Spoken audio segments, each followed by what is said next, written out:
All right, I will call this meeting of the Monte Sereno Better Streets Commission order at 7:01 p.m. Next item on the agenda is a pledge of allegiance to the flag. I pledge allegiance to the flag of the United States of America and to the republic for which it stands, one nation, under God, indivisible, with liberty and justice for all. All right, great. And then if we could go on to the next item of the roll call, please.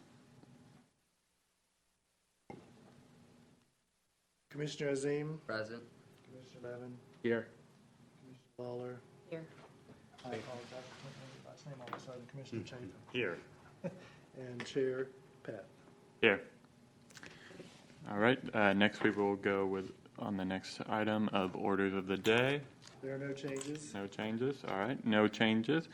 We will next go to a presentation by the Santa Clara Valley Transportation Authority on Measure B and other potential grant opportunities. All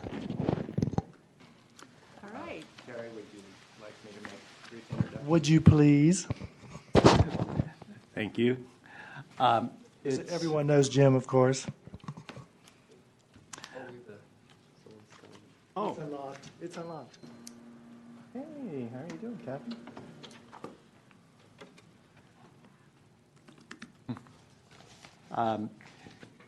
We have been talking a lot about you. Your newly formed commission. This is your third meeting. We've been giving you a lot of material, resolutions, codes, and standards. And we also promised to you that we would give you an update and a briefing on Measure B, the 30-year half-cent sales tax measure that passed in 2016. Correct. And we're very fortunate tonight to have Jane Shin from VTA, who is Miss Measure B at VTA, and everything that happens in Measure B now goes through Jane. But there's one other thing I'd like to share with you. There's a very prominent educational institution in the United States. It's called the Mineta Transportation Institute. It's on the San Jose State campus. And last year, Jane won the recognition of being the I just drew a blank. Valedictorian. The valedictorian of the graduating class of 2017. So congratulations, Jane. Yay. Hey. He's So with also that, a graduate of Chapel Hill. What was that? He's Chapel also a Hill. graduate of the University of North Carolina, Chapel Hill, as am I. Go Heels.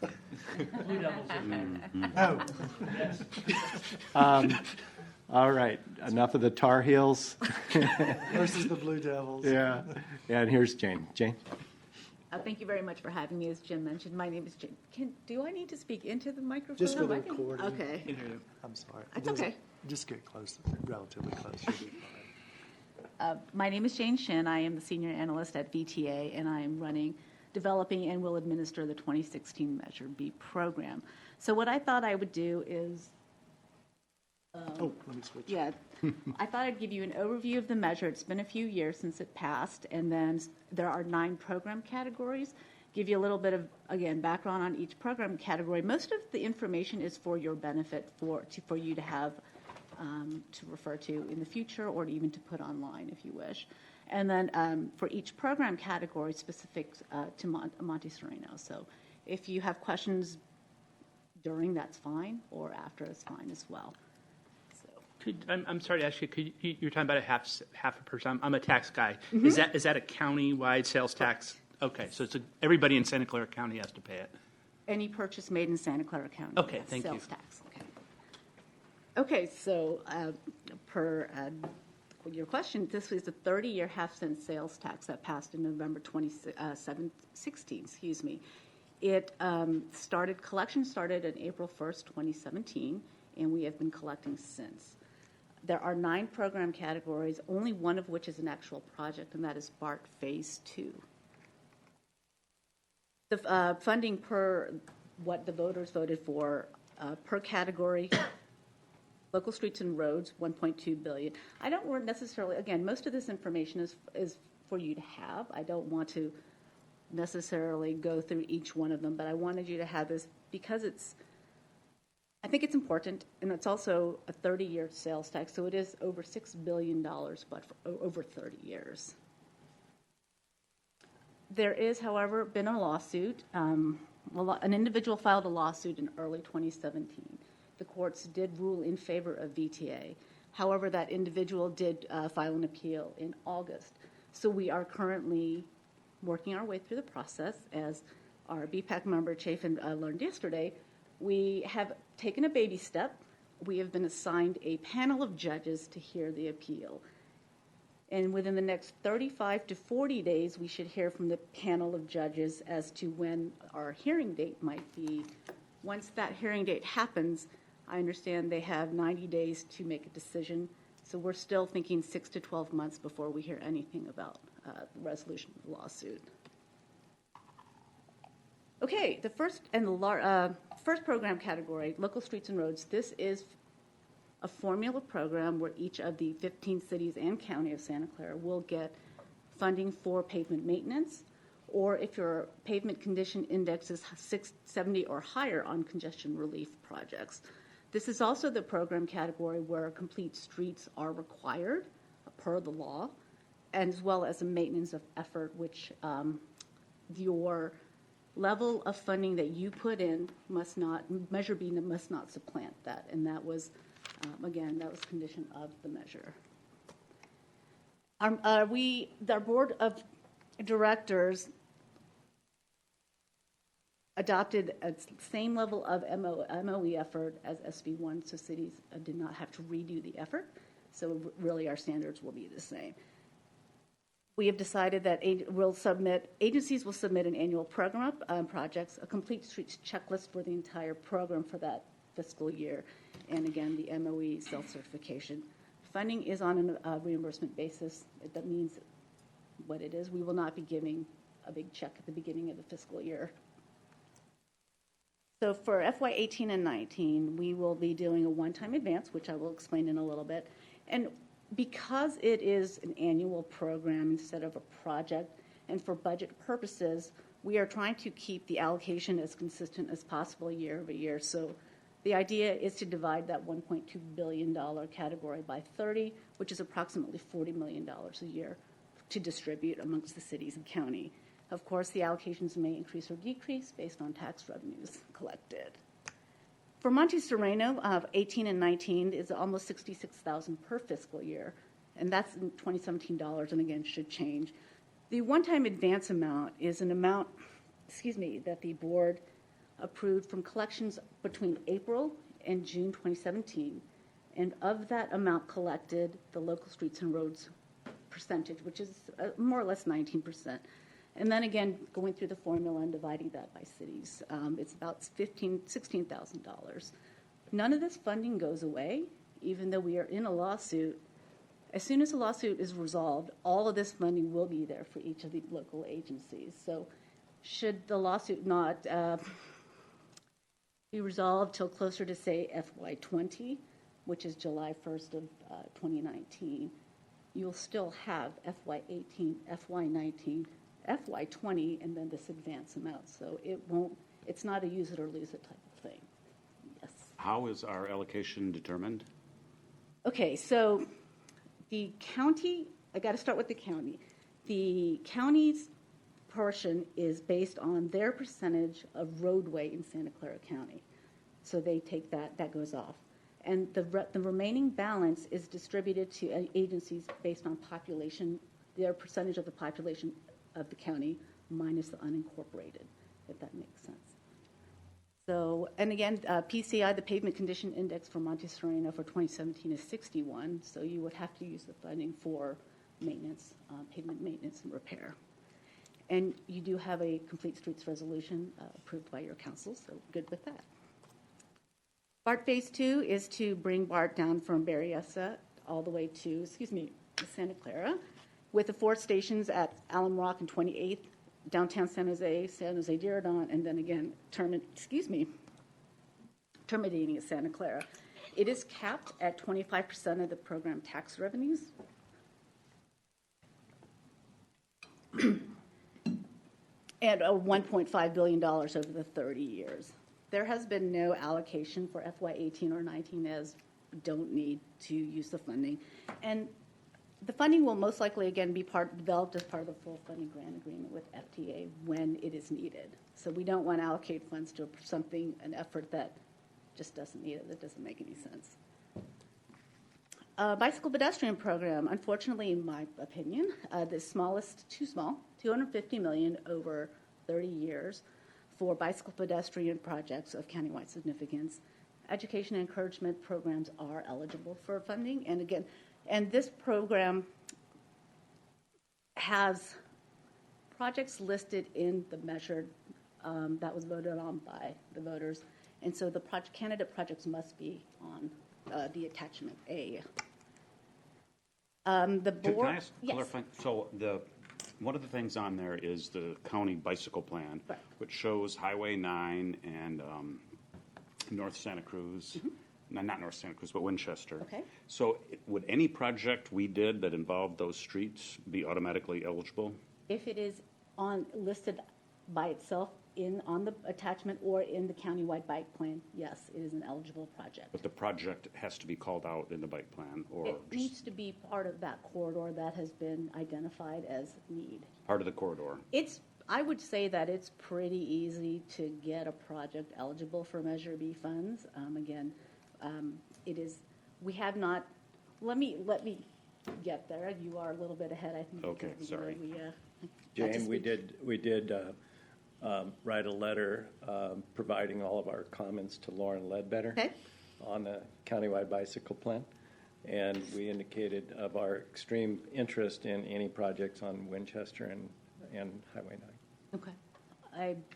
I'm not privy to what that might have been, but if it was, I'm sure Lauren had put some input. Yeah, Okay. she's responded. Okay, Thanks. great. Our board of directors did divide the bicycle ped pot of money into 3 pots. It's our capital program, our planning projects, and then education and encouragement. And the capital and planning projects do require a non-Measure B contribution, essentially a match. Can I ask a question? Are the collections, sorry, I'm a tax guy. Yeah. The collections of the sales tax, have they been as you expected? Because I know there's a key issue with sales tax, with collecting sales tax on internet sales.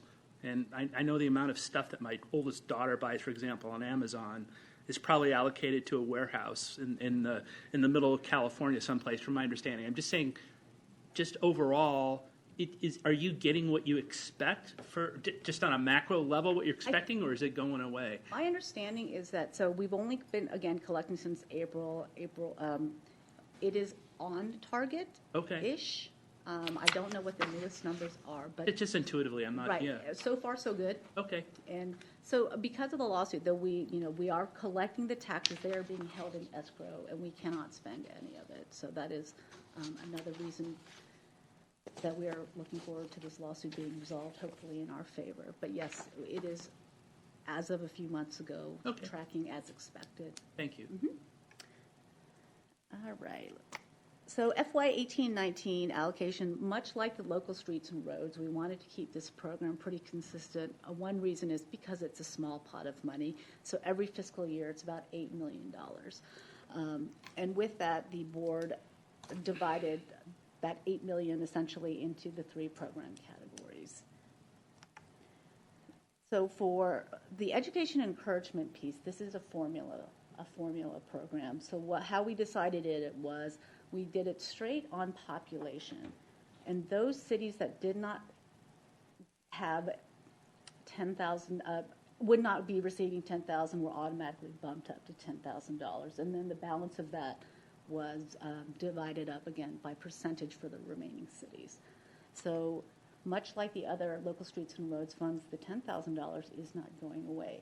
However, we do understand that it might be better to bank the funds. So the education encouragement program is you can bank up to 3 years to sort of pull your money together to do a larger effort.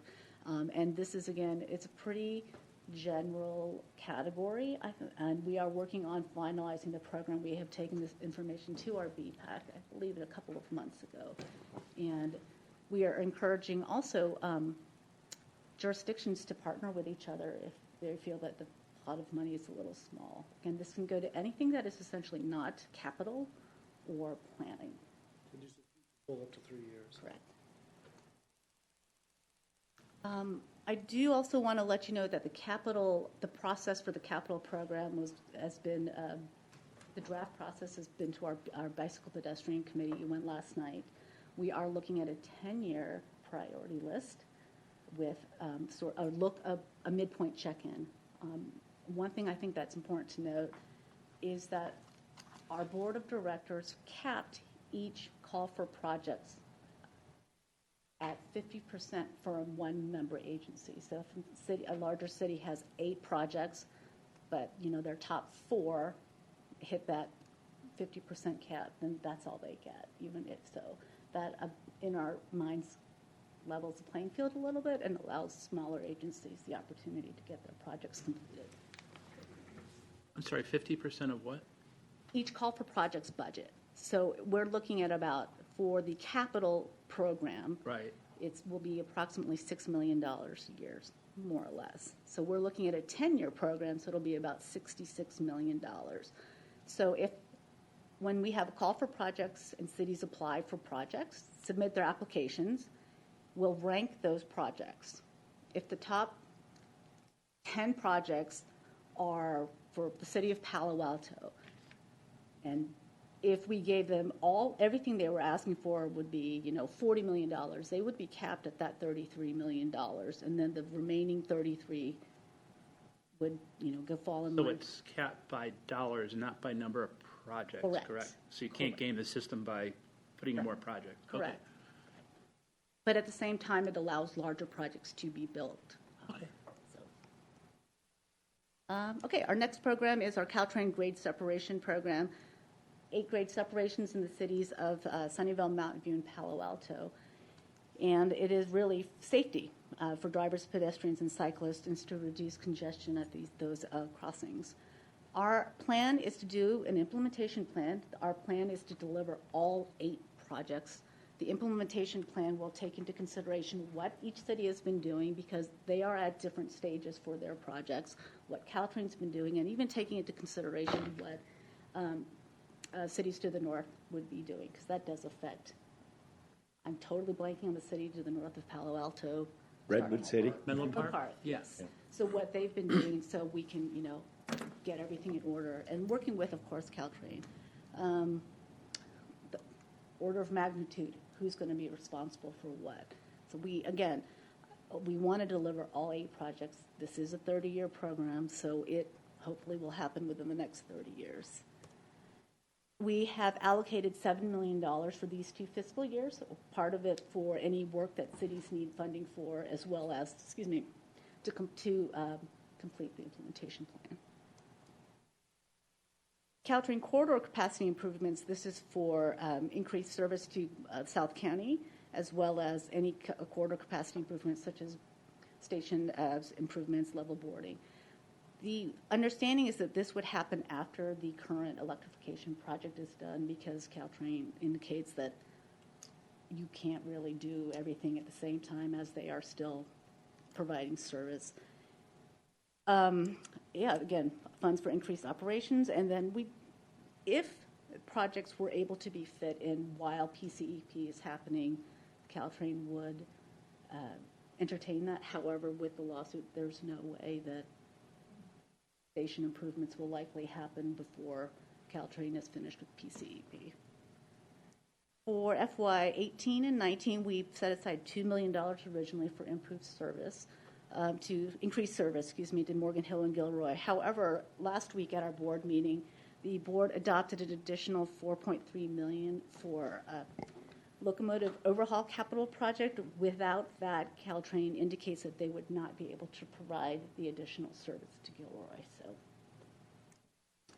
that is. And that's because the electrification will always end at Tamian? It does end at Tamian, Okay. correct. And so they still have to have the diesel Correct. trains to go.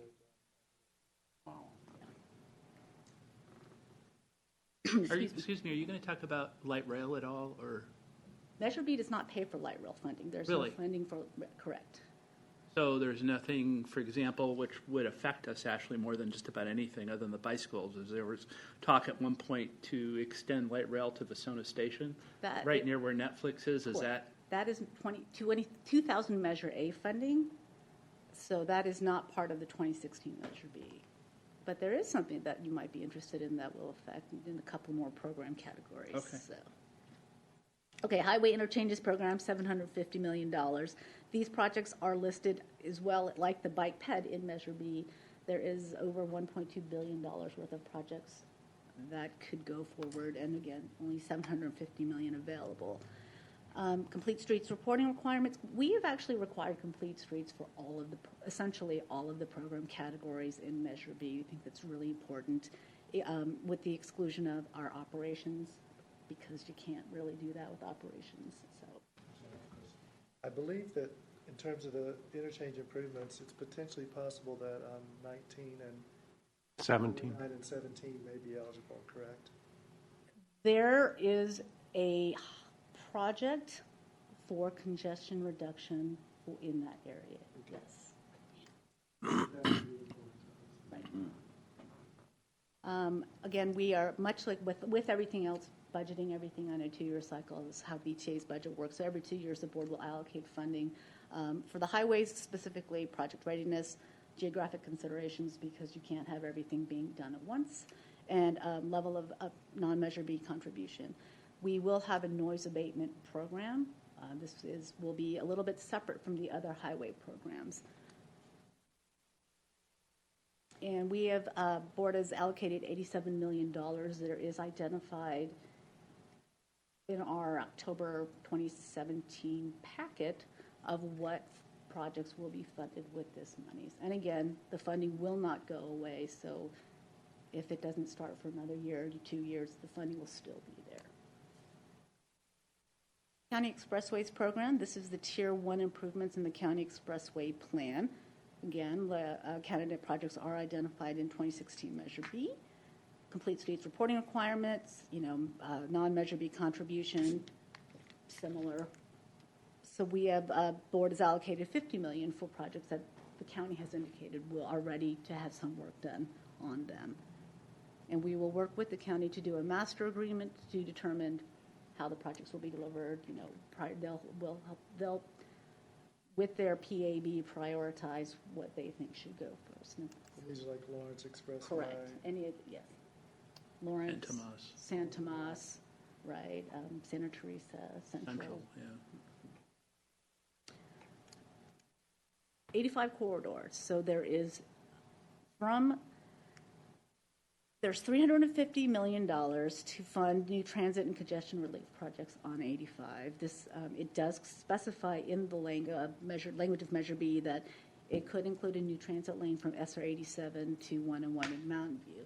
It will fund noise abatement on 85, and it called for a transportation alternative study.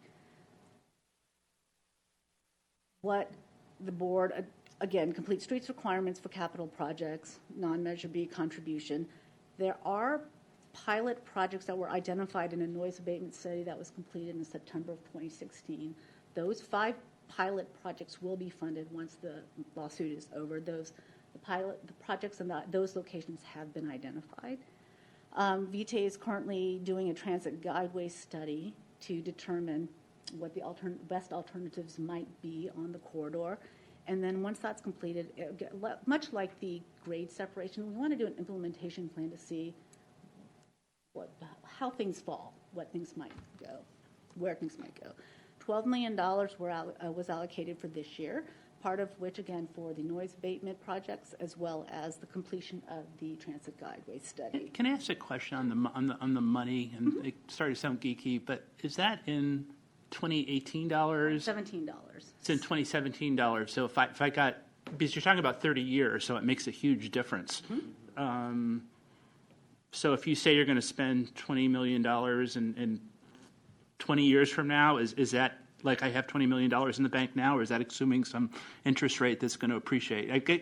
I'm getting the future value versus present value and all that good stuff you probably did in transportation school, just in general. I'm a psych major, so I could. Well, I can tell you no. Okay. It is everything that we're talking about now is in 2017 dollars. Our budget for FY 18 and 19 was determined in early 2017, so that's what for now. So we will. The idea is to increase or augment the budget based on the. Everything will get balanced out based not necessarily in 2017 dollars. We're looking at it now, and if we escalated it, I suppose if that's the right terminology, instead of the 6.3 billion, it was essentially 11 something billion. But that would be in future dollars, including escalations. As the sales taxes continue to rise. Well, and the value of the dollar Right. essentially. I mean, it makes a huge difference when you're Absolutely. talking 30 years. Right, but if we use 11 billion now, that's very confusing. It's Understand. Like, well, 11 billion and, $47 is so. Understand. Thank you. And just so these, the commissioners would know, the transit guideway study included things like the potential light rail alignment, it could be like a dedicated bus lane, right? Correct. It could be a number of things Correct. possible, right? So with that element, an update on what's happening with that. The Transit Guideway Study Task 1 has been completed. It was funded with non-Measure B money. Market analysis, corridor constraints. Task 2 is the alternatives development, developing what Derek just mentioned, different types. However, that was to be funded with 2016 Measure B funds. There is no money left. The consultant is on hold until the lawsuit or other funding is identified. So, and that was completed in March, correct? No, That's so too a lot of bad. things on hold. And finally, our transit operations program, $500 million over the next 30 years, specifically to increase ridership, improve efficiency, enhance mobility services for seniors and disabled, and improve affordability for underserved and vulnerable populations. The 4 subcategories were spelled out in Measure B, and those are to enhance the frequent core network, expand mobility options, improve bus stop amenities, as well as innovative mobility models. The percentages that you see below those categories are the percentage of funds that the Board of Directors has allocated to be split. So for this fiscal year, it's $16 million per fiscal year, and then of that 16, the percentages would be broken out as indicated here. Jane? Yes.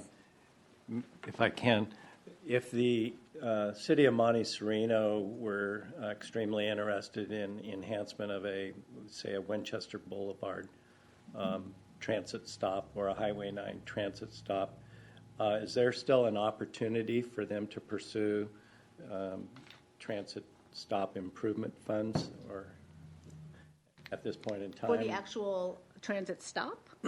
Say it's an existing stop, but it's poorly lit and unpaved and Right. So yes, some of the funding, the bus stop, improved bus stop amenities would be available for that. However, I believe our bus stop program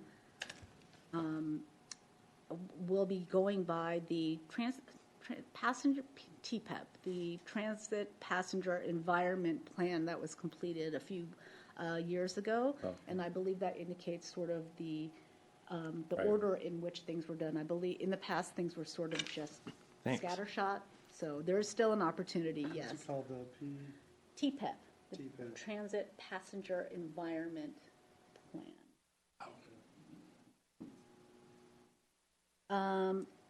Like the Local Streets and Roads program and the Bike Ped, we are wanting to allocate this on a regular, a pretty consistent amount, so hopefully 16 million per fiscal year, give or take. And I just wanted to show you what we ran through, and so for this fiscal year, it's approximately this budget cycle, it's about $300 million, give or take, for this biennial budget. Should the lawsuit continue through the next budget cycle, which we are getting ready to start, the funding does not go away. Again, it sort of just builds. And then finally, our complete streets reporting requirements adopted by our board of directors. So any 2016 Measure B funds for local streets and roads or capital projects, an agency must have a council-adopted resolution. And I'm working with the remaining cities to ensure that they are going to be able to collect Measure B funds. And Monte Sereno, you are good to go. I do appreciate that. So But Measure B did not require a commission of this sort as well? there is a Measure B Citizens Oversight Committee. So that is, that has been formed.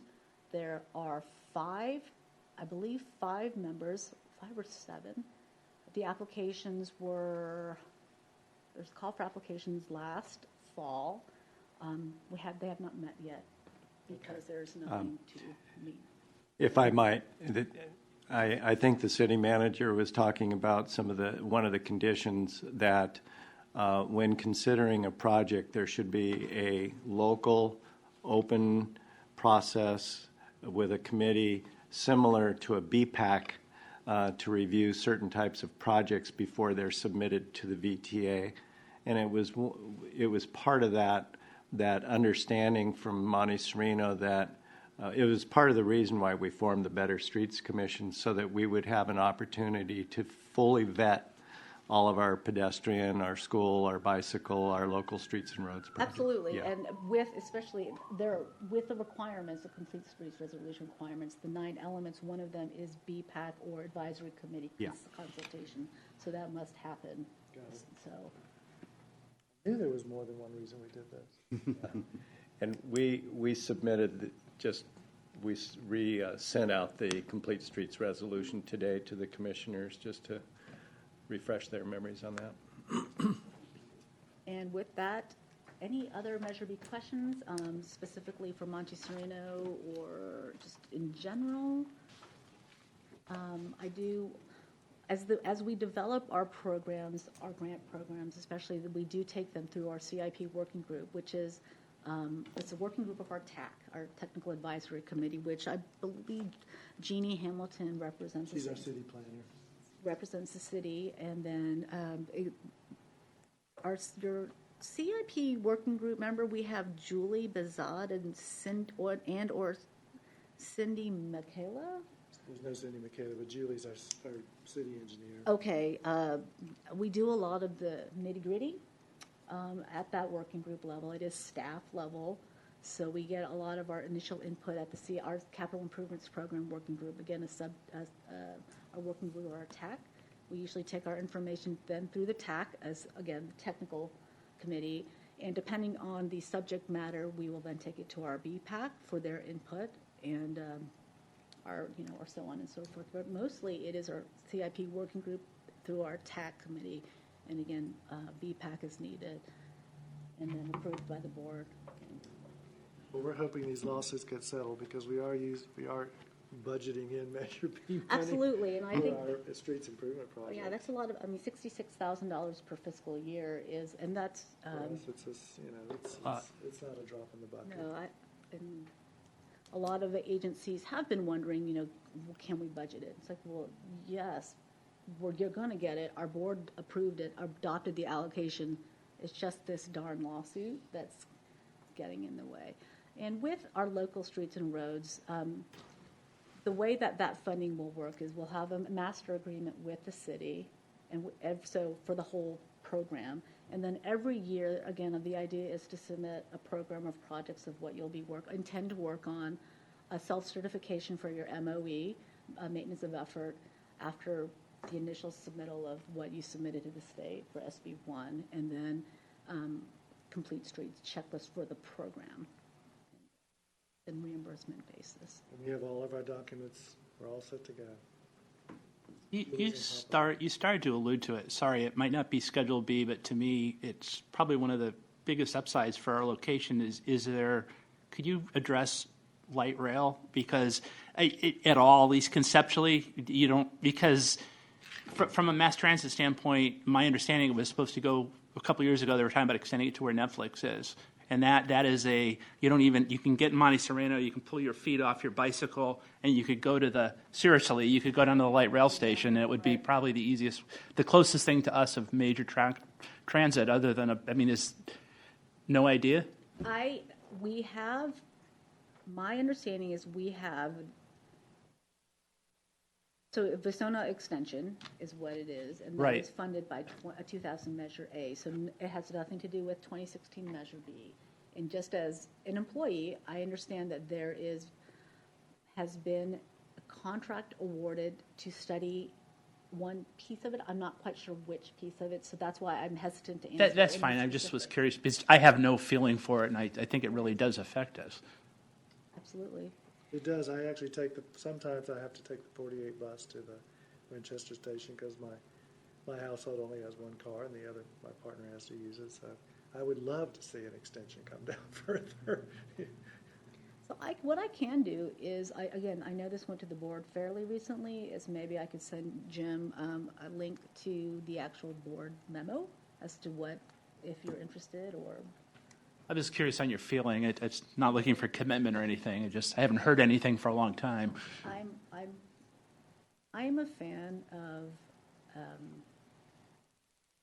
public transportation as well as the land use that supports public transportation. So, And do you see your needs changing at all with the use of large company buses? It's almost like they're competing with you now. It's like we're going back to the factory days I used to see in Asia when I used to travel over there, where you bring the workers in by factory bus. I would think that would pull some of the pressure off of your bus line or need, possibly. Or you don't know? I really don't know. Okay. I mean, Well, I can speak to that. conjecture, Having if worked it in Mountain View, there's really no correlation. No correlation. Okay. It has really not affected the use of mass transit. I mean, it just hasn't. If it's going to take, 25, 30 people out of their cars driving from San Francisco down 85 or 101, I'm all for it. Because VTA doesn't go that way anyway. But again, it is a form of mass transit. But again, this is just my personal opinion. So, all right. Any other Measure B questions or? All right. Thank you very much. I do Thank have you. one more slide. So Jim did ask me to speak a little bit about the other the grant opportunities that VTA administers. One of them is, so again, this is information for you to have. There's a lot of small words on the screen. But I have this saved. I'll send it to everybody.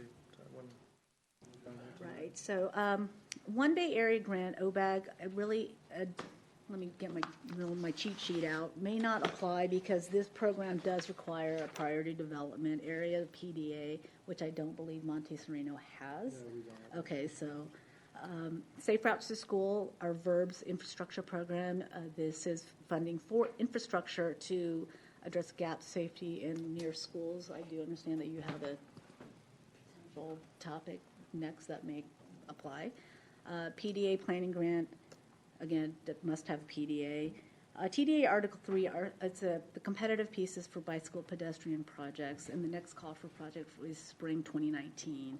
Expressway pedestrian program, I don't think would apply necessarily specifically to here. And then TFCA, our Transportation Fund for Clean Air, that is an air district pot of money, and that comes out soon, at the end of the year, and that has pretty strict requirements for emission standards and whatnot, but that is something that all agencies can apply for. But again, it's Transportation Fund for Clean Air program. We have investigated installation of EV charging stations okay. using those funds, Okay. for example. And our vehicle registration fee, the 80% is the formula fund, and the Monte Sereno gets about $21,000 per fiscal year of that funding. And that formula is actually identical to our local streets and roads program in Measure B. And then there's the 15% countywide program, ITS projects, where it can be used as matching funds. And between Jim and his vast amount of knowledge and Julie, our city engineer, they're awesome at keeping informed of which ones we're eligible for and making suggestions. And so I feel very fortunate because otherwise I wouldn't have a clue. You are always welcome to call our grants department, Marcella Renzi. what's up? Pretty much. Marcella Renzi, who is my boss, our deputy director of programming grants, has a lot of, she is a wealth of information when it comes to grant programs, and that's, the local, federal, state, and she has the history of a lot of what's been going on in Santa Clara County as well.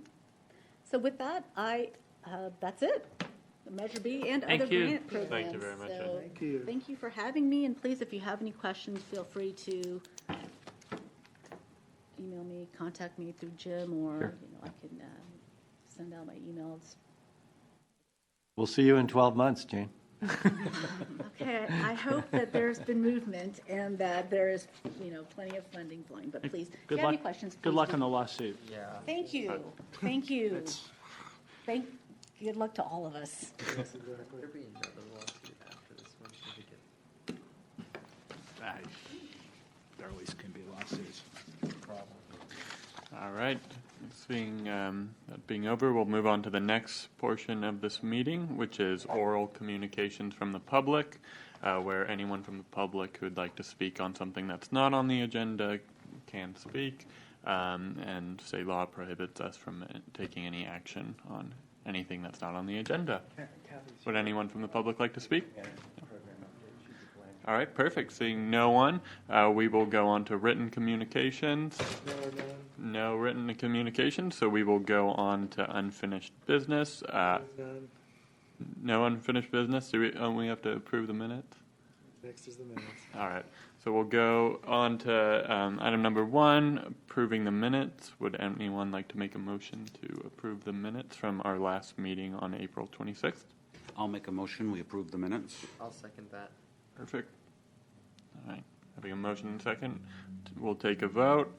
One who approves the minutes? Aye. Aye. I guess. Did you want to make? Yeah, I had a question. When you say provided feedback, is that ever documented in the minutes account, or you just say you provided feedback? No, this commission is, most commissions, committees, councils in the state of California have moved to action minutes. Our council has not, but with the Better Streets Commission, we have now moved to that. So the reason why that is because the meetings are recorded. Okay. So if any person really wants to hear the specifics, they need to refer to the recording. Okay. So that's the reason why it's. So you don't need to include any content in the minutes? No, Okay. because it's all recorded. Okay, thank you.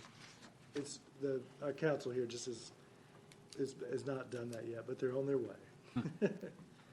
All right, Yes, approved, yes. All right. Unanimous. All right. Perfect. Then we will move on to item number 2, the Pavement Management Program and Blanchard Drive Pilot Improvement Project Update.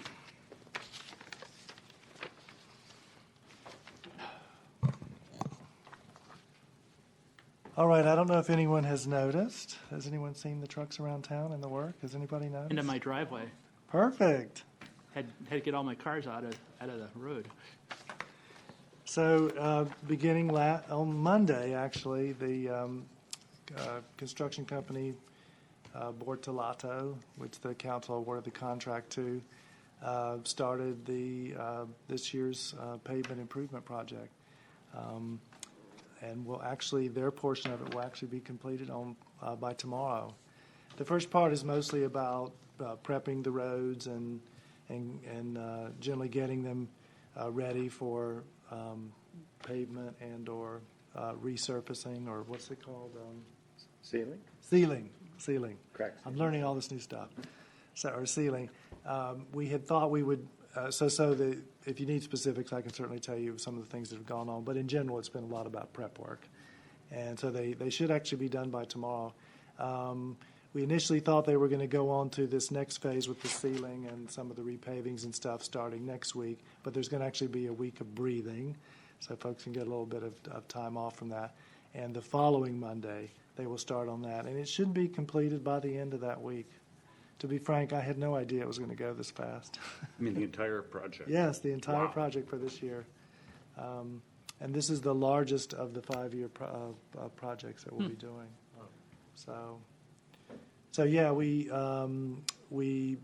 sent out a notice to every single resident on streets that were affected, including ones that weren't necessarily having anything done in front of their house, but their only way out was down a street that was going to have some work done to it. So we did that 2 weeks in advance. Then we held a informational meeting for all those same folks a week in advance. We had a pretty good turnout for that. And then now, as they're moving through the work, they're providing 72-hour notices to the individual households that something is coming within 3 days or more. So far, I've only had a couple of calls, and the engineers have been going out every day and overseeing the work. And I've seen some pictures of stuff coming back. And so far, as far as I can tell, it seems to be pretty successful. It seemed, just from a guy that's at the end of my driveway, it seemed like they did a good job. Minor, maybe the coordination with the garbage and where you put the garbage out might be considered a little better in the future, because if they're going grinding the street and you're supposed to put your garbage out, they would put it back. Not a big deal, because I know it's a big project, but I thought they did a good job notifying everybody. Yeah, we did coordinate with the collection and recycling, but Minor comment. I'm just Honestly, they seem pretty stealthy. I mean, I walk my dogs all the time on those streets, like Vineland, et cetera, and it's already done. Like, I didn't even see them. It's like they've come and gone, like in the middle of the night almost. So, I mean, as far as impact, I don't think anyone's really you heard them, but I feeling mean, it was fine. yeah, it's not. I'd rather have a good street. yeah. So we're with just this 5-year portion of the street improvements efforts that we're doing, we will raise our street pavement condition index up to good. And because we're embarking on doing other projects like Blanchard, and I'm not sure if I mentioned it, but the council next Tuesday will be adopting the next fiscal year budget, and staff recommended doing a Blanchard-like street a year, and they agreed. So we should be able to within 5 years doing a Blanchard every year, as well as the 5-year larger program that we're working on. We're anticipating ranging up to 73, 74. Yes, somewhere about 72 to 73, we believe, in 5 years with the added funds. With the added, yeah. And important to note from Jane's message tonight, if your city attains 70 or better, then you can actually utilize some of those Measure B funds that she talked about for local roads to do things along with the paving and sealing, similar to curb or gutter or a sidewalk or ramps or lighting. So they loosen up on how you can use the funds once you get to 70 or above. So yeah, it would be awesome if we could then start using that money for something other than just paving. So, You're going to touch on Blanchard too. Yeah, a little bit. Yes. So we, the council Tuesday night awarded the contract for the work that's going to take place on Blanchard. Just a little background information. We originally had added the Blanchard Drive Pilot Improvement Project to the larger pavement management program project for this year, but the bids that came in were a lot higher than we had hoped for. So based on the advice of Jim and Julie, our city engineer, we reissued that as a separate individual project. And the good news is, while it still came back, a fair amount more than we originally estimated, it came back a fair amount less than the original bid, so which was good. And it's in keeping pretty close to the amount that the council wants to allot for another Blanchard-like project next year. So we awarded the council awarded the contract on Tuesday night, so we'll work on putting together all the contract documents and all the specifics. We already have all of the engineered drawings, so those are basically ready to go. So we'll do a similar notification. I was waiting till the money was approved by the council, but I'm going to send out a letter to all the Blanchard Drive residents letting them know what's happened. And what it will tell them is that we'll have an informational meeting, just like we did for the larger project, but just for them, so they can come. And the residents, many of them have already seen basically what's going to happen in front of their property, but we'll have more specifics. And then we can talk a little bit more with them about the schedule. This one, won't go nearly as quickly because it requires all the concrete work. I assume it will take a while longer, right? Yes, I believe it'll probably be a 30-day project. Yeah, so it'll take a bit longer, and it will be more disruptive to the neighbors because of the concrete work. But you know, the company that's doing this is actually the company that was awarded is the same one doing the project now, and so far we've been very happy with them. So they'll coordinate with the residents to be sure that they're well informed of what's coming, and so they can plan. So, yeah, I knew zero about all this a year ago, and now I feel like I know at least 25%, and I'm pretty excited about it. I can't smell the asphalt, though. I keep waiting for that to happen. Did you want to add anything else on that? For both projects, Blanchard as well as the larger one, when the contractor is near completion with all of the sealing and paving work, then they'll restripe the stop legends and stop bars. And the city will also, on a separate track, be looking at the stop signs, the condition of their reflectivity, so that with each street that we complete in these programs, we will try to bring the signs, the markings, and the pavement up to good quality. So that's pretty much all that I wanted to add. Oh, there was one other thing about Blanchard that I wanted to mention, and that is that during our community meetings with residents on Blanchard, where we had, I believe, more than 50% of the households represented last December, there was some discussion about the condition of current rolled curbs in front of some people's driveways and how it's required them to use steel pads and rubber mats to jump those curbs without bottoming out in their car. I think it's important for Liz, Kathy, and others that are on Blanchard that when the contractor does come out and talk to you about our project, I think it's an opportunity for individual residents to have sidebar discussions outside of our city contract in terms of any potential add-on work that you might completely on your own outside of our project, but it might be an opportunity for somebody who's knowledgeable now about that street and the city standards too. And the contractor has indicated that because they're already out there and doing work, that there could be some cost savings on their part, which they would pass along to any. Does that include things like speed lumps and stuff like that? But that has to be approved by. We do not have any road humps, Right. speed humps in the existing project. We talked about completing this project, analyzing the impacts, And then- looking at traffic volumes, pedestrian walking patterns. So that would be something that if Blanchard residents wanted to consider something like that, eventually that would probably be an item that this commission would hear, discuss, deliberate, and recommend to Terry your proposed actions that the city manager should take.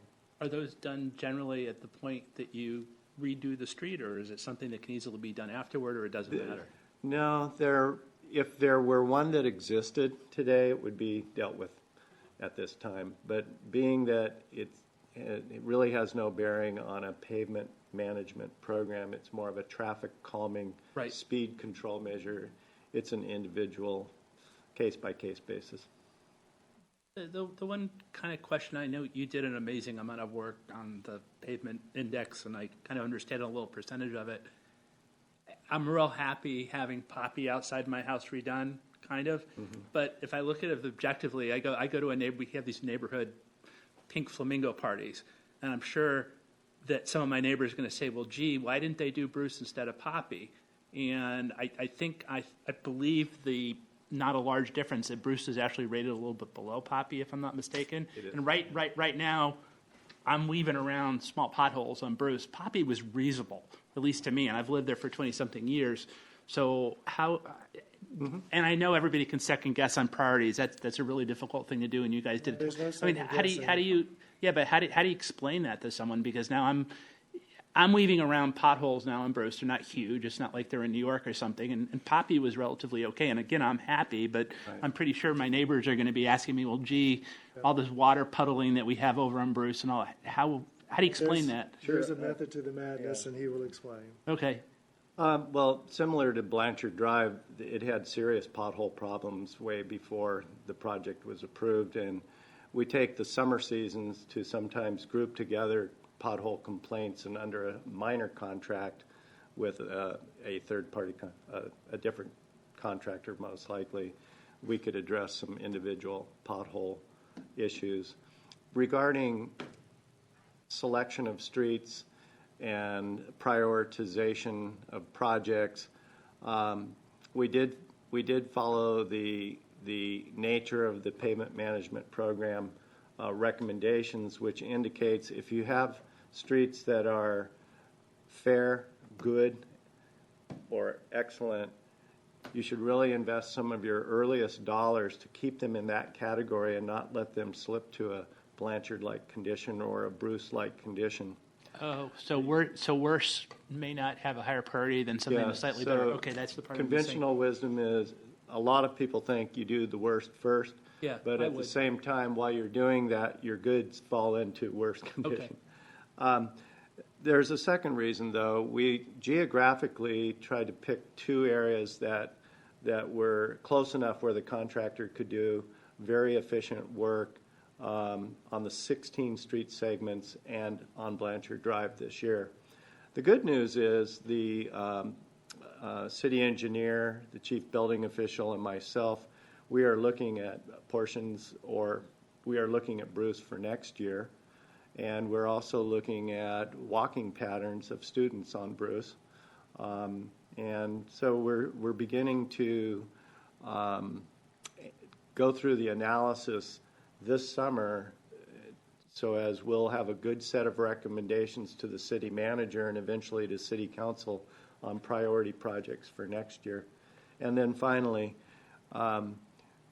being that we have never really done city curb, gutter, rolled curb projects as part of a pavement management program, we wanted to use the Blanchard Drive project as a pilot to understand how to do that. And of course, we looked at all types of funding scenarios, and we will take that knowledge and apply it to streets like Bruce and others that are in really poor condition, in conjunction with looking at walking routes to school.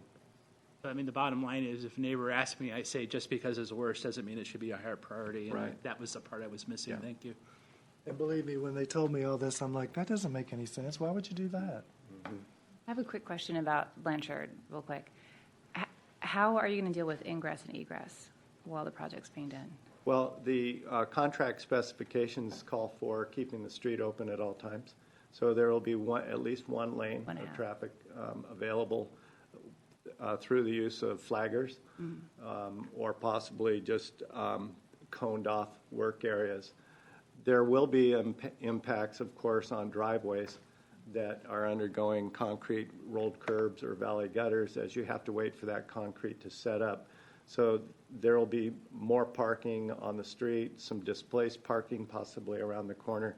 But the contractor is required, as I recall, Julie's project specifications. And this is a great question to ask during the community meeting, by the way. But they are to keep traffic open. Okay.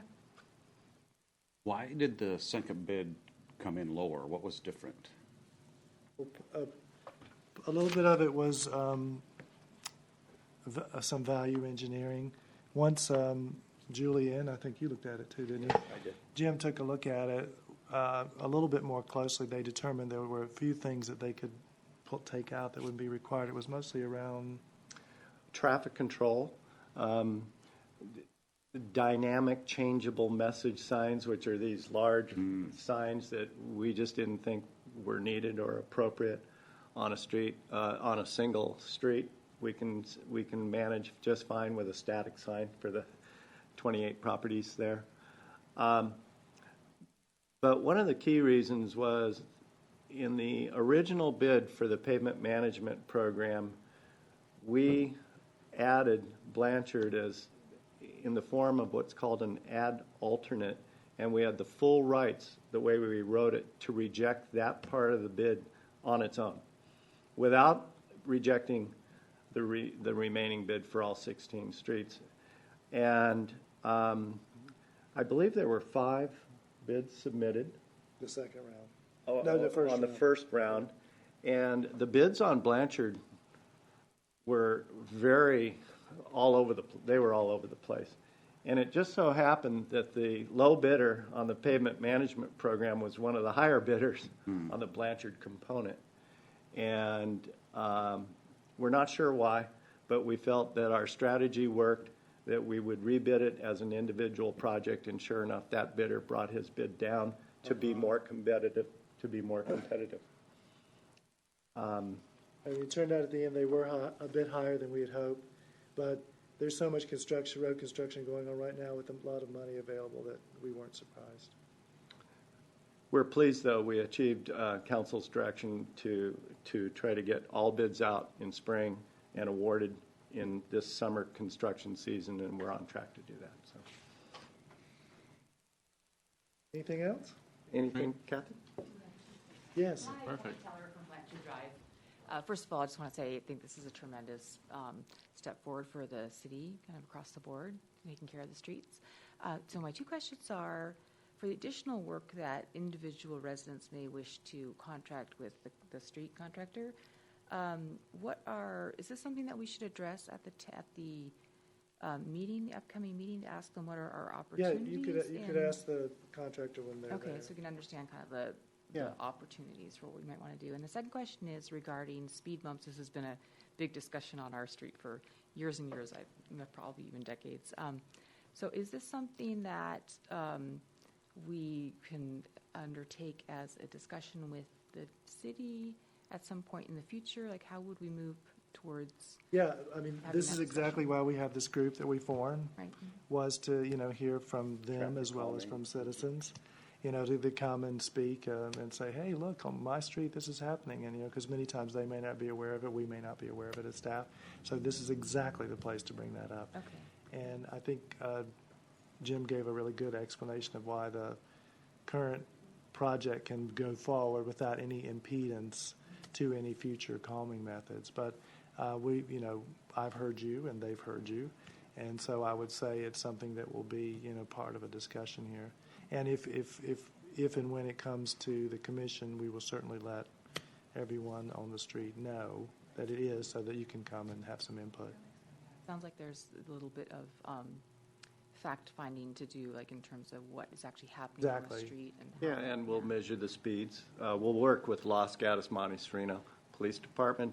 They can have an unmarked vehicle or loan us a radar gun in a stealth manner where we can measure speeds on the street of passing motorists. And then also, while some residents feel that road bumps are definitely a good way to slow traffic, and they are, at that point of the road bump, exactly at that point, oftentimes motorists will just speed up after going past them out of frustration, particularly if they're cut-through motorists.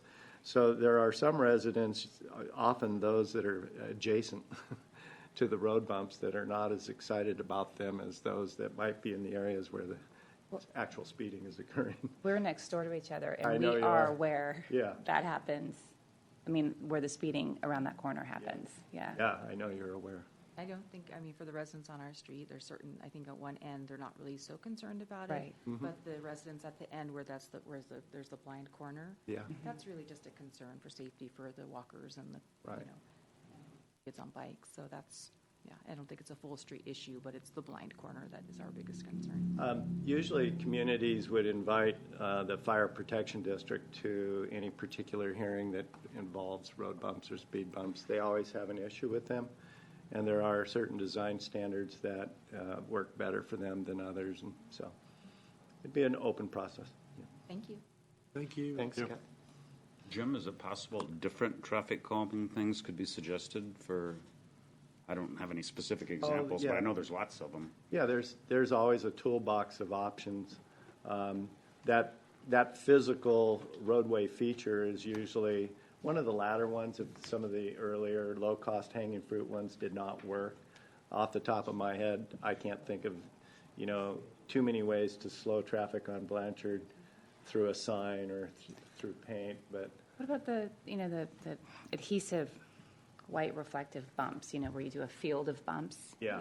Is that something that the a lot of noise?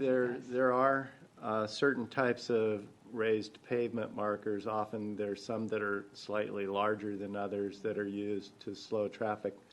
They're put down in a pattern that's called a rumble strip. So many of them have gone in and then been removed in neighborhoods because you can just hear this vibration noise, and Aaron's aware of this. Yeah. But you hear this vibration noise all night long as a resident every time a car passes, particularly those adjacent to rumble strips. So they're usually used out on open highways, rural roads where there's a very radical change of conditions where you need to get the driver's attention. Okay. Anything else?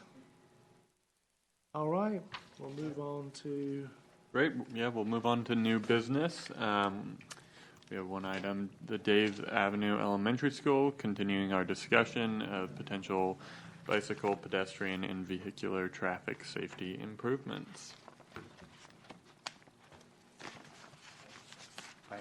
Road striping in Blanchard, or is it? No, Just give me 1 second. I'll just pull up the map of Dave's before we. around that corner. Let's see here. 90-degree turn. Where it just makes it apparent to the driver that they shouldn't be cutting corners. Something like that. Never thought about the noise on those. It makes sense. Yeah, it's pretty loud. If you're right next to it. Yeah, it's pretty loud. yeah, when folks cross over and then speed up, if you live right there, there is statistics on people reporting that as a nuisance. I could also see people jumping on the humps too, like on the On bike, scooter, on the yeah. scooters. Well, that's fun. Yeah. Yeah. I would. The kids on the street would love it. Yeah, exactly. I'm gonna let you do this Okay. if you don't mind. Oh, that's fine. Got a lot of files. I can't believe all these files I have on. Did you just load it? You can sort it by date. Yeah, I think I've got it here. The last one. Oh, no, it's not the last one. Think that I actually work here and I don't. Is that coming through okay? Mm-hmm. Good enough, I guess. Maybe I'll put it on slideshow so that's a little better. So I thought it would be helpful to have an aerial view of Dave's as we just update you on what we're doing with the school and the Safe Routes to Schools Coalition, as well as the Los Gatos Unified School District. We gave you some information in April at your last meeting as to things that we were discussing with the principal. The principal was here, as was a district official. And since that time, in the background of this report, we've indicated that we've had meetings and we've had some good discussions, and we're actually moving forward with budgeting some improvement items around the school for this summer, and that's both on the school campus as well as on the adjoining street, Dave's Avenue. There will be some further analysis of Poppy Lane traffic that occurs over the year for possible changes to traffic patterns in the following year, but we're a long ways from any decisions on school traffic pattern changes. So if I might just talk about, the first item is on the campus itself, and this is on page 2, bottom of the staff report. It just talks about campus parking and circulation changes. As you know, there's 3 driveways. You may know there's 3 driveways that connect to this school. One is on Dave's Avenue, and 2 are on Poppy Lane. Could you remind us on jurisdiction of who controls what? Because I know when the school, I was really involved with the school expansion. Yes. And this was before anybody was here, and there was this big riff between the school district and the city at the time because the school had their jurisdictions out of Sacramento under a separate set of stuff. And the only place that the school district had to come to Monte Sereno on was, my understanding was the surrounding streets. Right. And the relationship was not the best, and I was really pleased to see that the principal was here because it's improved 1,000% since then, which is great. But who's in charge of what, just in general? Well, public schools are a branch of the state of California, and in terms of CEQA and environmental regulations, they can often do things on their campuses where local planning efforts or local environmental review could be trumped if there's a decision between the local agency and the state. Right. Often the state. You hear about this more around universities and state college systems than you would in an elementary school, but in essence, they have jurisdiction over the entire campus and everything that happens on the campus. And the city of Monte Sereno has jurisdiction on all of the adjoining streets. The school goes through the Los Gatos Unified School District, though, when making any capital improvement or budgetary decisions. They do go through the local Unified School District in doing so. I think the good news is the collaborative effort that Terry has started with the principal, the board members, the Safe Route to Schools Coalition, the Los Gatos Monte Sereno Police Department. There's really been a coming together of parents, faculty, administrators, city, local officials, and everybody seems to be on the same wavelength right now in terms of let's get some low-hanging fruit stuff done. Let's analyze things collaboratively and collectively together. Yet let's also use the role of the Better Streets Commission as a place where we can convene discussions in the future as it pertains to traffic circulation changes. So generally speaking, the city would be addressing street circulation changes on the streets here, and we will be talking about those under the second item. So it basically would be you would use your influence powers on the parking lot, even though they ultimately might have legal control, and they might use their influence powers on the streets more or less, and that's where the cooperation comes in? No, Terry and I met with them, and they are proceeding with some parking lot changes that won't affect circulation patterns on our streets, so we didn't really have any concerns about that. But if they were to reverse the driveways and Poppy Lane residents were negatively impacted, for instance, we would have a real concern about that, and we would want to work with them and the surrounding residents to make sure that all voices are heard. And I wouldn't see the school wanting to pursue anything in a manner that would be negative to the surrounding community. No, it was my impression. Yeah, I was really pleasantly surprised at how cooperative. Have you been there at Pickup? Do you know how they run that system? Yeah. How do they do it? Pardon me? I mean, I've been through a lot of carpool lines with 3 kids in multiple schools. So how do they keep the cars moving and get the kids in the car quickly? Well, I mean, that would be a traffic abatement thing. They have crossing guards at each location. Right. Of the 3 crosswalks, and the crossing guards do a great job of kind of letting traffic queue up enough to where they can get a large number of students or parents across at the same time. Then they have monitors in the parking lot that are, some are students and some are parents and faculty. As a matter of fact, the principal is out there every day. But the monitors are bringing cars all the way to the front. Keeping them moving. If there's no activity in that car, you'll sometimes see the monitor tell the driver to leave and come back. Okay. Well, that's good. So start to finish, how long does it take for pickup? It's about 15 minutes. About 15 minutes. For the I whole was really line for surprised. everybody. Yeah, that's pretty good. It's Yeah. pretty No, fast. I was expecting utter chaos and people with weapons brandished. Seriously. But after I watched the whole thing, I'm like, oh, this seems pretty civilized to me. Yeah. To me, it's a little chaotic for a few minutes. Right. But one of the main things we noticed, which we're going to talk about, is the desperate need for a turning lane off of Dave's onto Poppy, and that's part of what we're going to ask talked about tonight.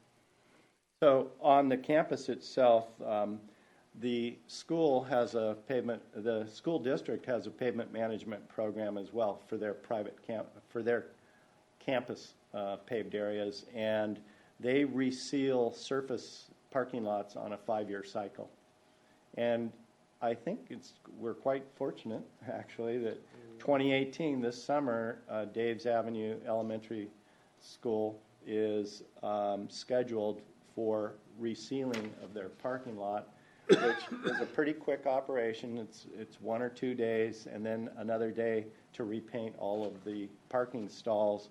They plan this work in the last 2 weeks of summer, so it's nice, bright, and fresh right before school begins in late August. But as we had our discussion, we also found out that in 2019, a year from now, it's the 1 year, it's the 6th year in their cycle where they have no schools scheduled and they do miscellaneous projects. And so after meeting with the district facilities manager, we all agreed that this year at Dave's Avenue Elementary, they would just seal the half of the parking lot that addresses Dave's Avenue, because we're not expecting to see any major changes on that driveway other than a couple arrow repaintings. But on the Poppy Lane side of the campus, everybody would like to investigate further potential changes on directional flow on the campus on Poppy Lane. There's no decisions made, but we do know that if we were to seal the lot this year on the Poppy Lane side of the campus and then come up with the idea that we're going to change all of this striping of the parking stalls and reverse the direction of flow and put in new legends and arrows and possibly physical improvements on top of that, if we sealed that side of the campus this year, the school would be wasting a lot of money if they had to go back next year and change it all. So we've decided just to do half the campus this year for sealing.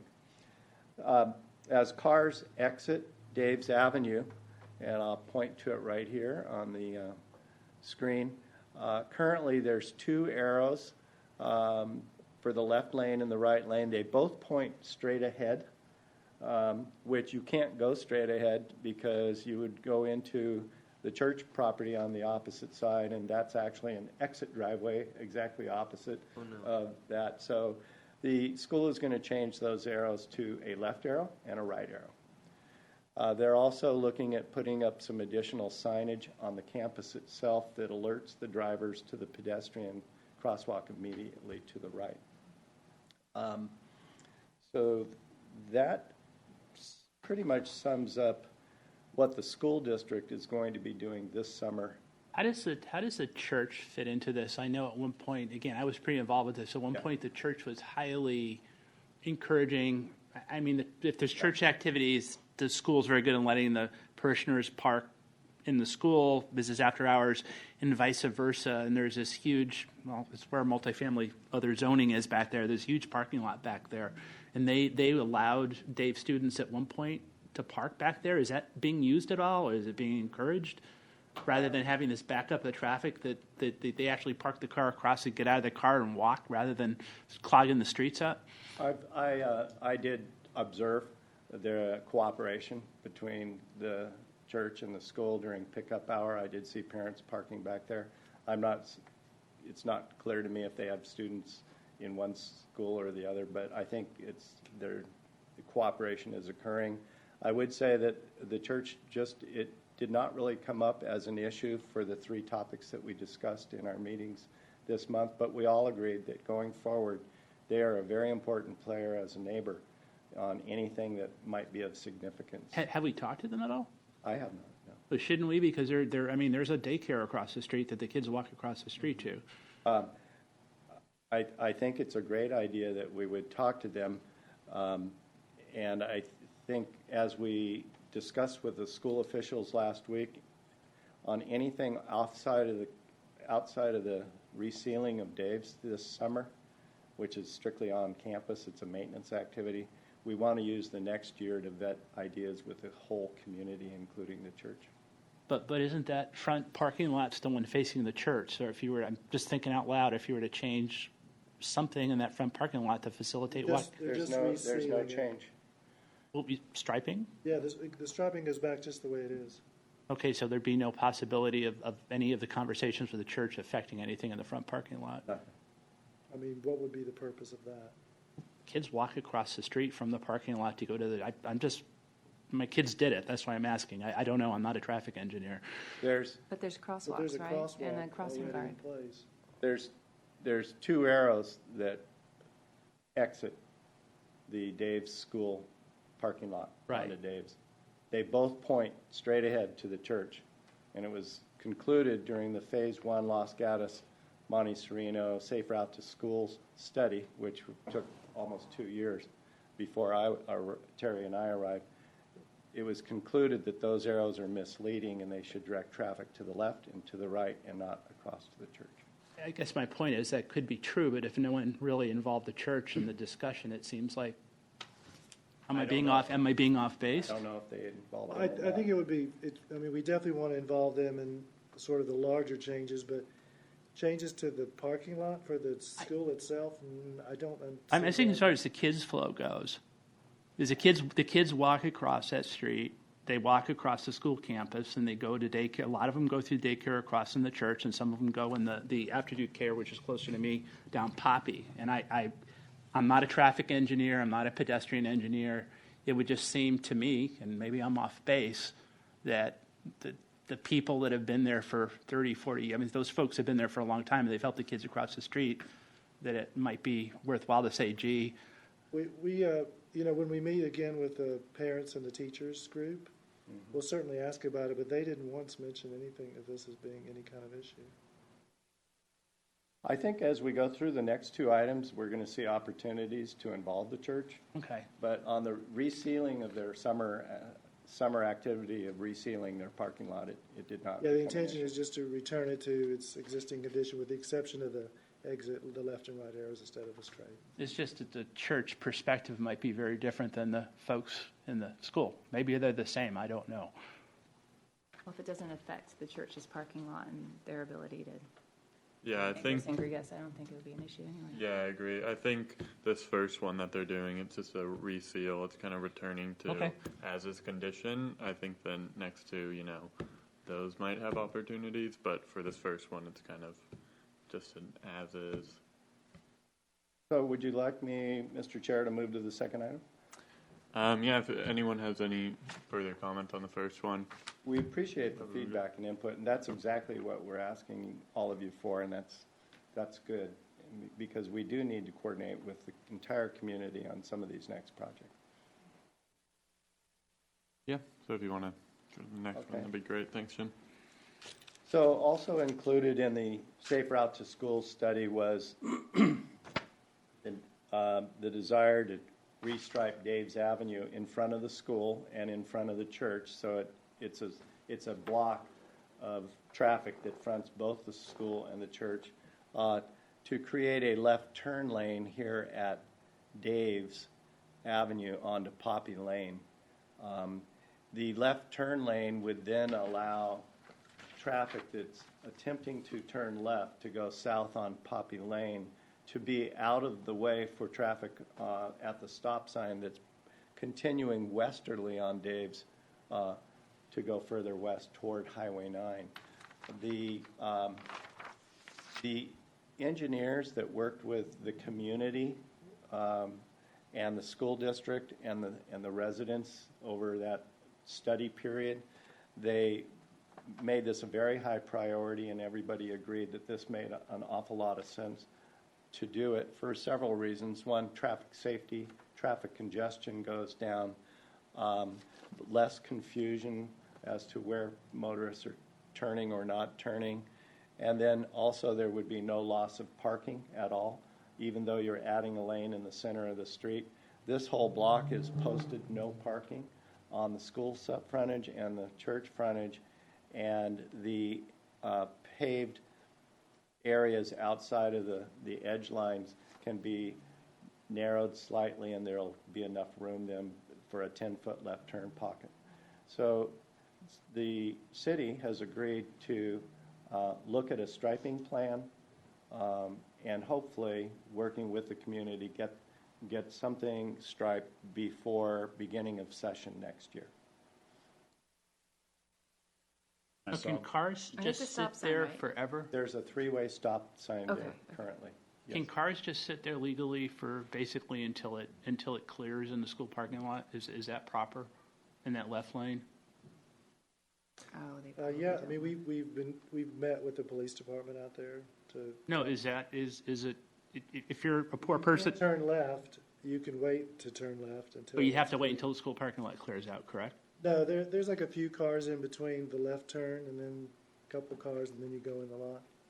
It's against the law to block an intersection at a controlled intersection, like a signal light or a stop sign.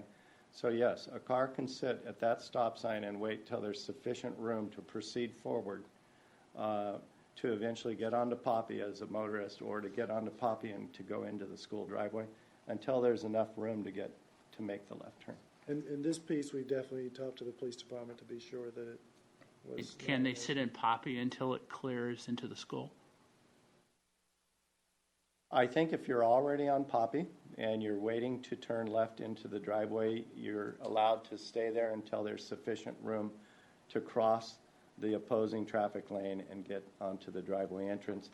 And those questions are good questions, because it's that very movement of that left and quick left that is having the school and the school district and others and the consultants ask the city to look at possibly having the entry lane, the entry driveway on Poppy Lane to be the most southerly driveway instead of The the opposite of one what it is at now. the intersection. Would they entertain having one way to drop kids off? In other words, you can't Yeah. come in off days, you have to go up Bruce and around? Is that, Well, nothing's decided in it right now, but we all agreed that some analysis, some data collection needs to occur. I will say, during the last 2 weeks of school session, the student faculty, the school faculty and parent volunteers did traffic counts Yes. at ingress awesome. and egress. I showed up at ingress, egress, and non-school hours to observe traffic flows. I took photos and videos. So we're getting data that we can use this summer when you can't get data in the summer. So is carpool mandatory at the school? Do they keep track of who's carpooling and who's not carpooling? Because I know in LA where we live, there was like a fee. Our church school was charged a it's not fee. I think it's mandatory. mandatory. Okay. It's not mandatory, but part of the effort of the school district is they're studying busing and they're looking at incentives for carpooling, but I don't think there's anything right now that makes it mandatory. Yeah, I'd like to make a comment there, because I really picked up on it. I think the principal did a really nice job, but I think it's absolutely imperative that you make an honest effort to involve the neighborhood and not just a cursory effort, and I really mean that strongly, because I got the feeling was that I think the role of school, I think you guys are making a great progress with the relationship to school, but the bottom line is the folks like myself that live in the neighborhood, we've been there for 20-something years, and we've been through 3 principals, and every year another bunch of kids, and everybody means well, but if there is a decision that's being passed down from the school perspective, and then they go to the neighbor and said, oh, by the way, this is what we've come up with for your neighborhood, you're going to get a very bad reaction, I believe, even though everybody means well. And I would highly recommend, and I recommended it to the principal, that they do a lot of, and sometimes there's an apathy, and someone like myself can help drum up interest, but you really need feedback and honest listening, and not trying to tell them what you want from the neighborhood in the area. And I really feel strongly about that. We support your feelings on that. As a matter of fact, in the conclusion of our report, we indicated this has to be collaborative process with the community, the surrounding neighbors, all of the agencies we've mentioned, and we indicated that part of that collaboration would occur right here in this room, as well as neighborhood meetings, but we would also allow opportunities for public discussion here in front of this commission. I would recommend that when that comes about, you try to sponsor something at the school location, because Yeah. I'm a pretty good salesperson when I want to be, but to try to convince my busy neighbors to come over here, it's not easy, and shame on them. But Yeah, no, you're right. I maybe think- serve cookies and milk in the morning or something. I don't know. Good. I was very happy to see the Class 2 bike lane comment, put it Yes. in that stretch of road, too. That's nice to add. Yeah, while it's just one block, it would qualify for a Class 2 bike lane. And given the priority of bikes and ped safety in our community in Los Gatos as well, we're supportive of just striping that as a bike lane. It'll set a tone, I think, for the whole street. Yeah. So that would be. I'm sorry, I'm not familiar with the term. Is that one of those green stripe things that you see in Los Gatos, or? No, it's just a differentiated, it's basically the road shoulder identified as a place where cyclists should be. So you'd have a cyclist notation on the. They should have that. Yeah, Okay. you would have the legend on the pavement as well as bike lane begin. Okay, good. Cool. The third area, is that?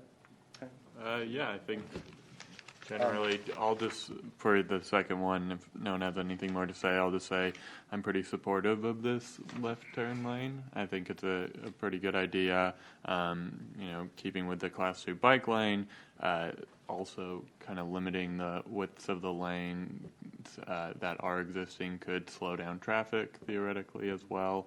And just allowing cars space to queue, I think, is good, and incorporating input from the church and everyone in the neighborhood as part of this process, not just, what our opinions are, is also a great step. So, yeah. And in that left-hand lane, keep in mind there are residents that need to get through that. It's not just waiting in line for the church. They need to get through that. I mean, it's happened to me hundreds of times. They need to get through to their location down Poppy to get to whatever.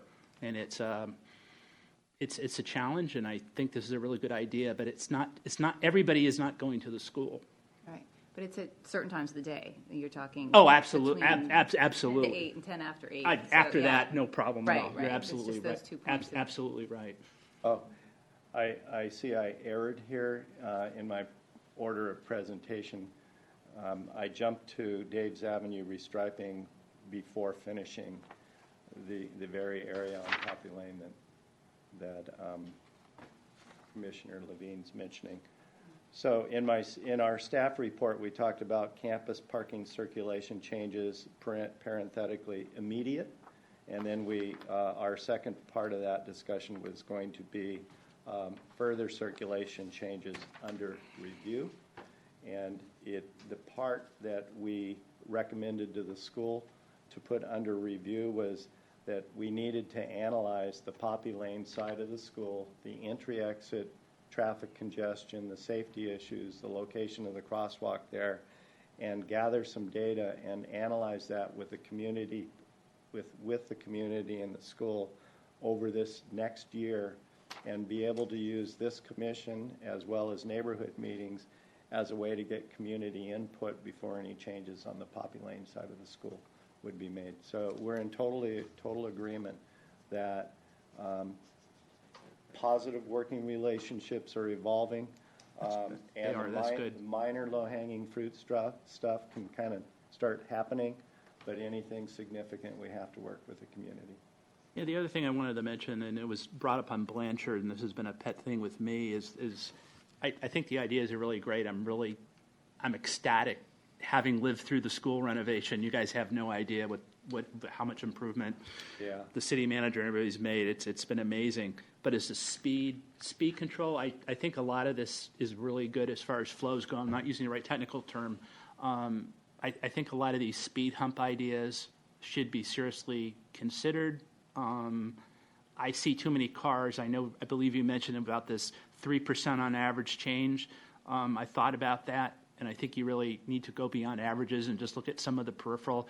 I see a lot of people gunning cars down Poppy and down Bruce. Yeah. Just looking at the averages, I think is misleading. Right. And I hopefully the designs will look at that, because I think Right. it's a real issue, because people have very powerful cars that are expensive, they got big SUVs, they're in a hurry to get to work, and I lose track at times.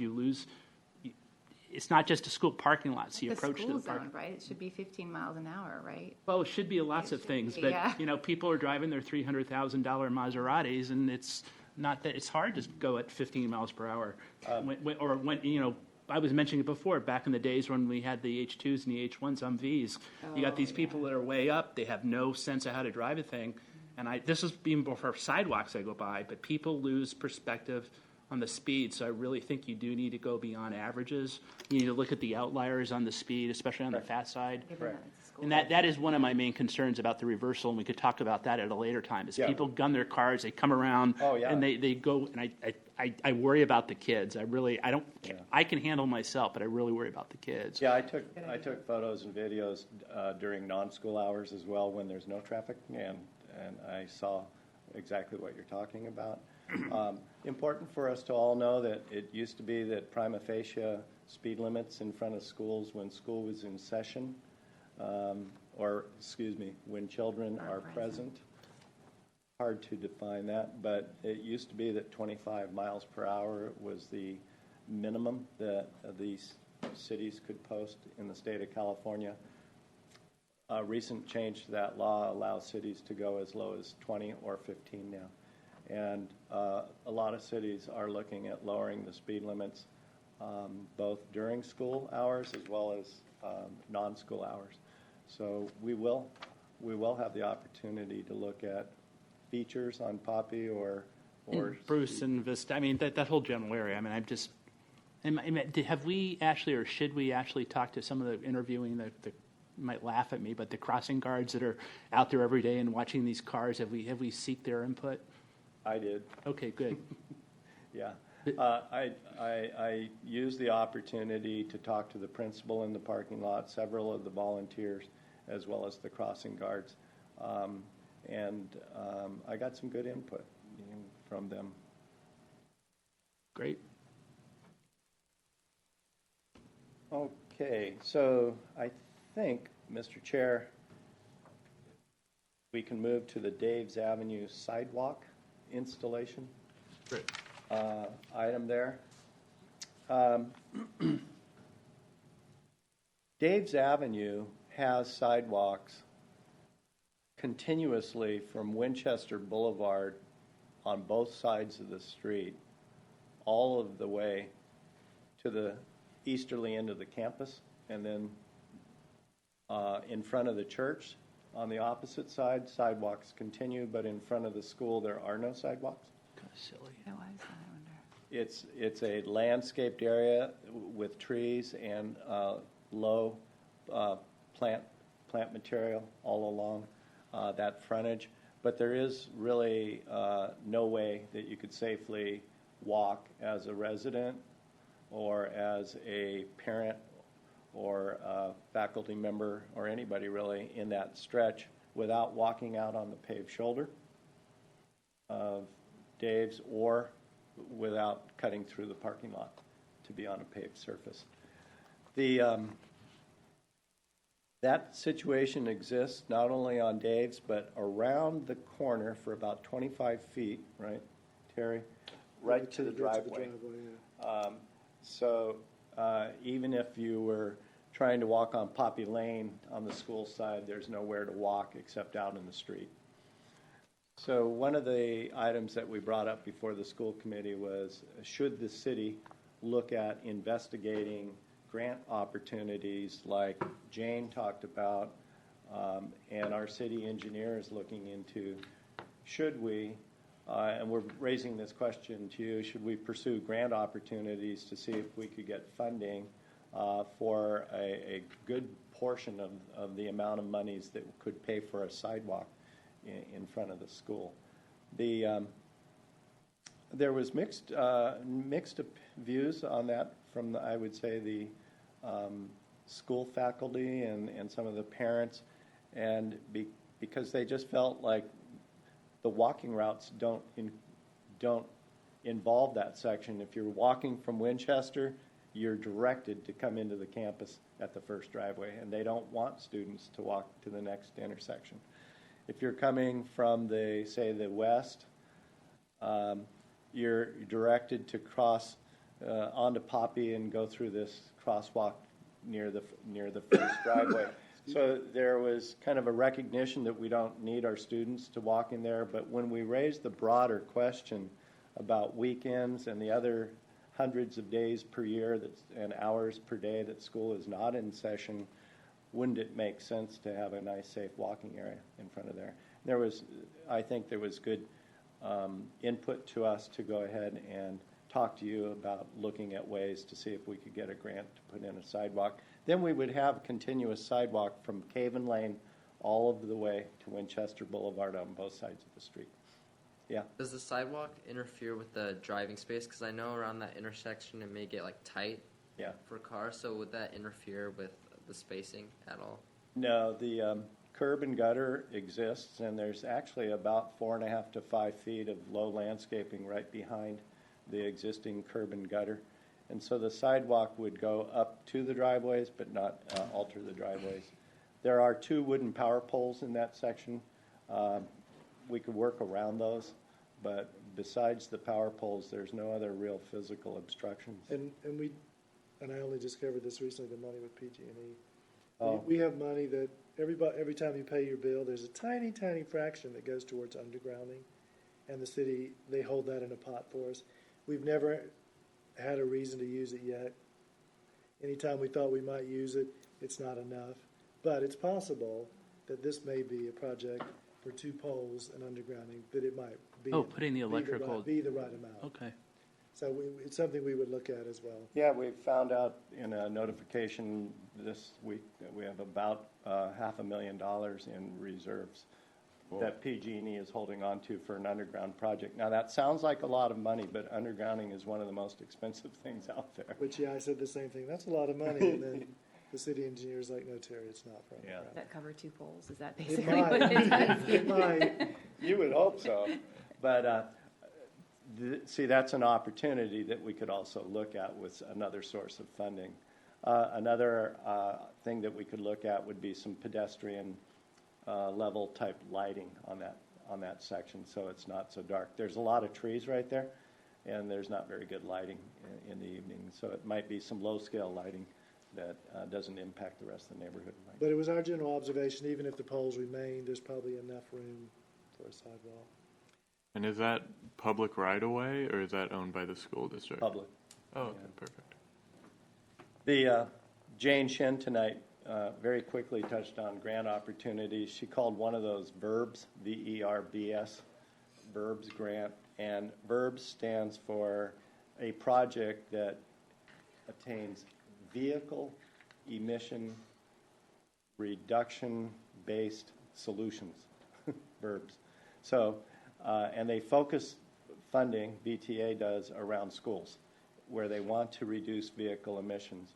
So we're looking at the possibility, would a VERBS application, a grant for a VERBS grant to BTA make sense on this block as well, and they certainly seem to think it would. You know, another source for walkers, non-school, I think school's important, is the opposite. I don't know how many know, but on the opposite side of Poppy, it's in Liscatus, God forbid, but on the other side of Poppy, there's the church retirement community, Yep. and there's a lot of folks that The other walk. side of Bruce. Right, on the other side of Bruce, and there's a lot of folks that walk from there around. So there's an older. I'm getting there myself very quickly, but there's a retirement community that walks pretty actively around that area. So it's something else to consider. Thank you. Yeah. That's a good input. Isn't there a pathway that cuts through in there as well? Yeah, Yeah, it's a rose. it's beautiful. I'd love to live there, but when I get older, it's beautiful. So would you say there's general consensus for moving forward with, Yes. opportunities here? I would like to say that, I mean, if it's a specific source of funding that couldn't be used for something else, then that would be great. But it's a little bit of a solution in search of a problem, in that it's easy to cross the street and be on a sidewalk. I mean, there's crosswalks right there, and the school doesn't feel it's an issue. So Okay. unique funding that's for something next to a school, great, but there's probably higher priority projects elsewhere in the city. You raise a good point. The verbs projects are to be around schools. Mm-hmm. We have some challenging walking conditions beyond that around this school. Mm-hmm. And the minimum grant allocation is $250,000. You can't ask for 100. You can't ask for 150. You have to ask for 250,000 and up. You can ask for more than one location around a school. So we're looking at possibly aggregating or just seeing if it makes sense to pursue verbs. Is this location justify it? Should others be looked at or added to it? But we did get some I think some good input that it probably made sense to have a sidewalk segment there, whether it's a verbs grant or not. How holistic is the look at? I'm not a traffic engineer again, but are they? Is this basically from the school's perspective, or are they looking at it from kind of like the whole neighborhood city planning perspective? I imagine you model this stuff. Is it?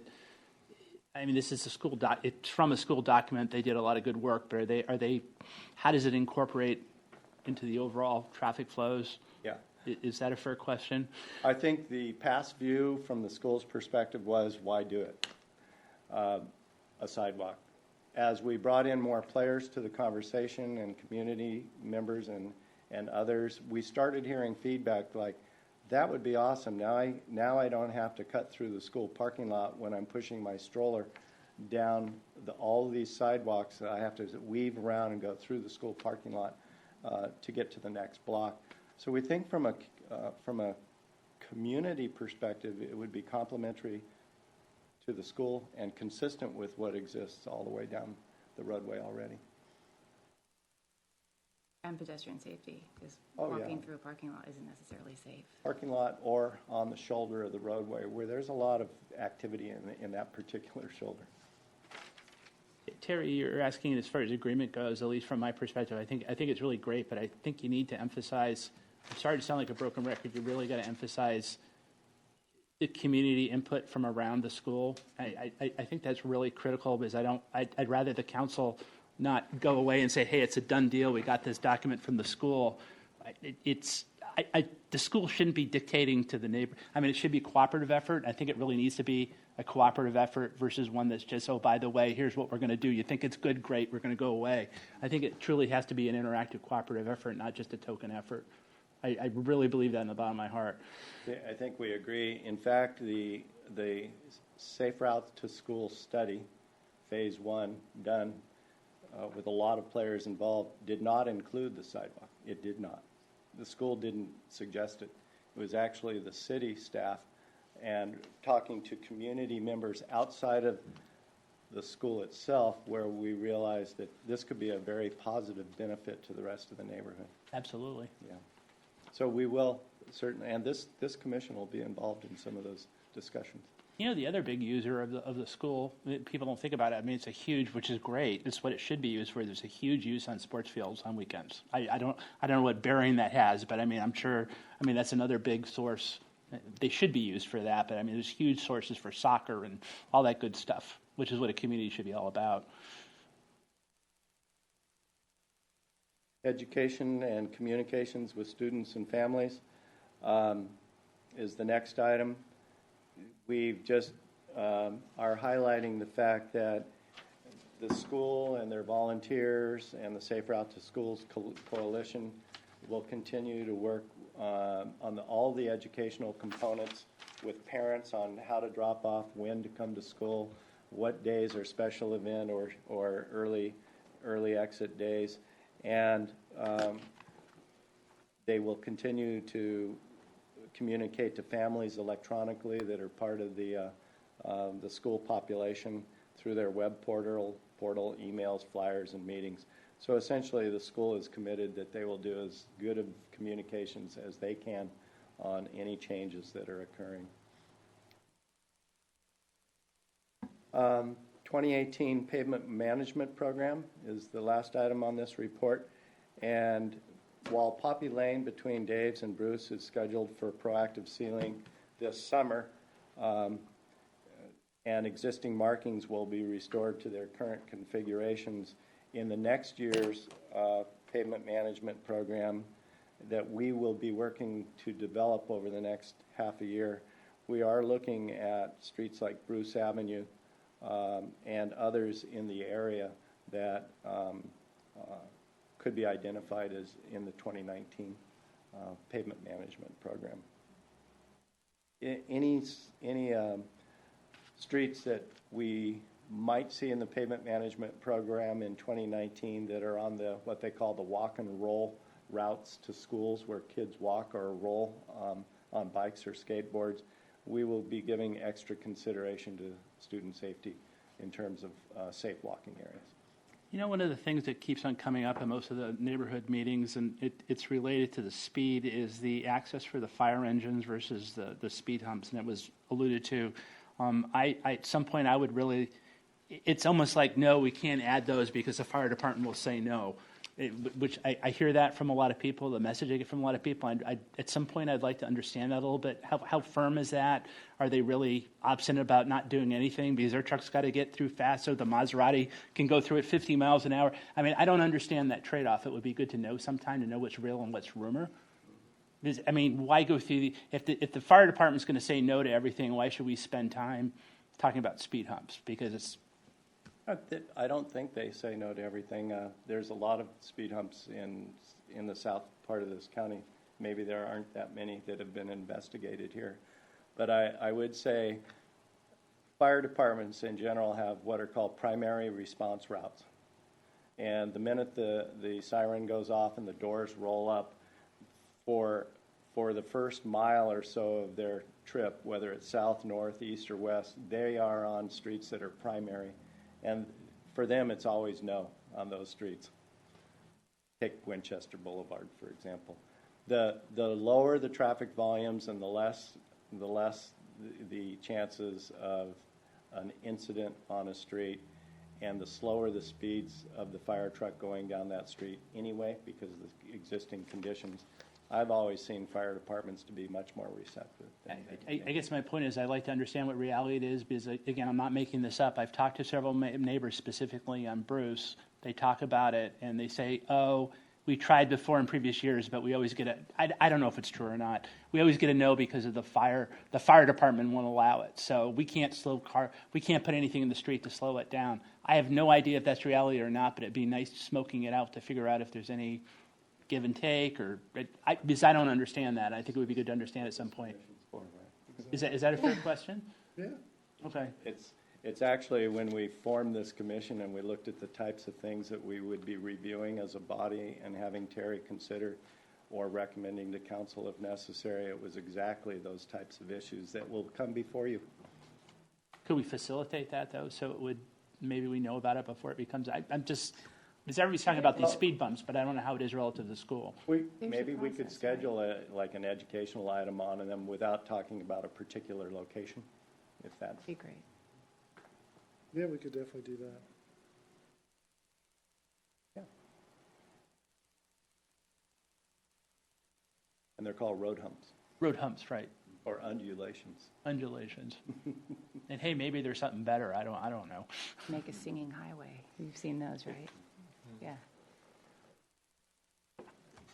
So I think that concludes our kind of oral staff report to you, and certainly invite further questions offline. Great work. Thank you. Thank you. All right. Next, we will go to city manager's report. Of which I have none. All right, perfect. Then we will adjourn the meeting at 8:54. Thank you. That's early.